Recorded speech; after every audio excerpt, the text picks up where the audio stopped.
नमस्कार दोस्तों।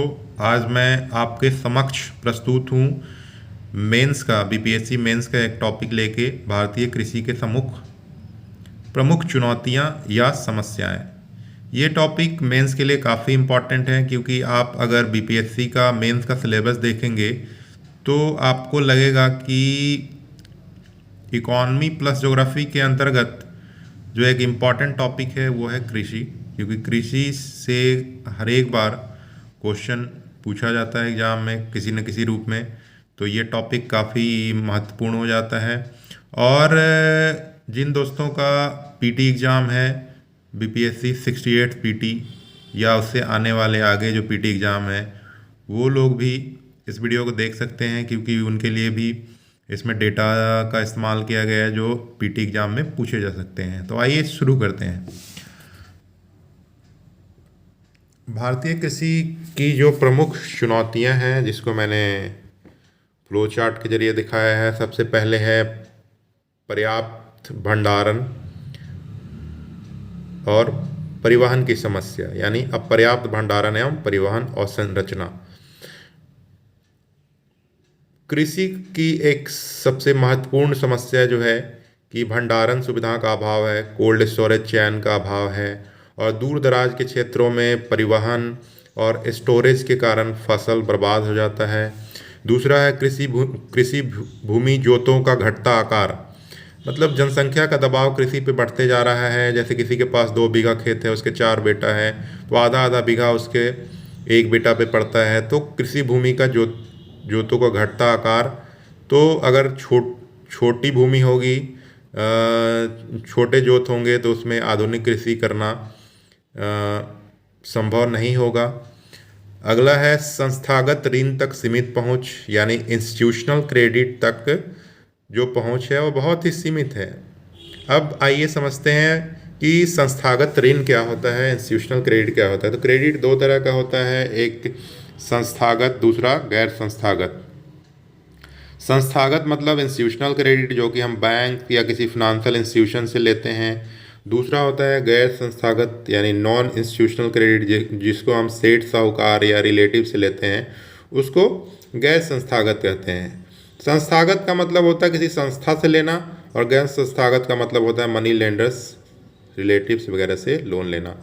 तो इंडिया में marginal farmer plus small farmer की जो संख्या होती है, marginal farmer plus small farmer की जो संख्या है वो लगभग 85% है, यानी 85% फार्मर्स या तो मार्जिनल है या स्मॉल है। तो ये लोग जो होता है बैंक से लोन नहीं ले पाते हैं क्योंकि बैंक से लोन लेने में बहुत सारी कागजी कार्रवाई करनी पड़ती है। अब एक डेटा मैं और बता दूं कि मार्जिनल फार्मर्स कौन लोग होते हैं। वैसे लोग जिनके पास एग्रीकल्चरल लैंड 1 हेक्टेयर तक होता है, और दूसरे स्मॉल फार्मर्स वैसे लोग जो कि 2 हेक्टेयर तक एग्रीकल्चरल लैंड रखते हैं। तीसरा है मॉनसून पर निर्भरता। अभी भी सिंचाई के अपर्याप्त साधन होने के कारण भारतीय कृषि मॉनसून पर निर्भर है, जिससे उत्पादकता प्रभावित होती है। जलवायु परिवर्तन की समस्या आप देख ही रहे हैं। जलवायु परिवर्तन अभी पूरे विश्व के लिए एक चुनौती है। कभी बाढ़ कभी सुखाड़ की स्थिति के कारण कृषि उत्पादन एवं उत्पादकता दोनों प्रभावित होती है। अगला है आधुनिक प्रौद्योगिकी के उपयोग की कमी। कृषि में अभी भी आधुनिक प्रौद्योगिकी नहीं उपयोग में लाया जाता है क्योंकि यहाँ के किसान छोटे किसान हैं, उनके पास इनकम कम है, जो कि टेक्नोलॉजी को अफोर्ड नहीं कर पाते।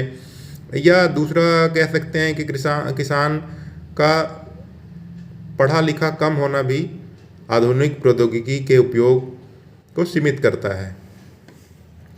अगला है कृषि का व्यवसायीकरण कम होना।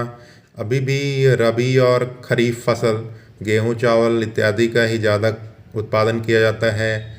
कपास, जूट जो नकदी फसल है उनका उत्पादन कम होता है। नेक्स्ट है एमएसपी की समस्या।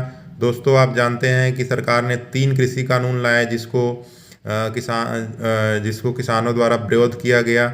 उसमें सबसे प्रमुख जो विरोध करने का कारण बताया गया वो एमएसपी के बारे में क्लियर उसमें मेंशन नहीं होना। यानी उनको लगा कि एमएसपी ख़त्म हो जाएगा, ये तो अलग बात हुई। लेकिन अभी भी जब एमएसपी है तो उसमें कितना % किसान एमएसपी का फ़ायदा ले पाते हैं? न्यूनतम समर्थन मूल्य का फ़ायदा केवल 6% किसान ले पाते हैं। शांता समिति का रिपोर्ट के अनुसार ये कहा गया है कि अभी भी 94% किसान एमएसपी का फ़ायदा नहीं ले पाते हैं।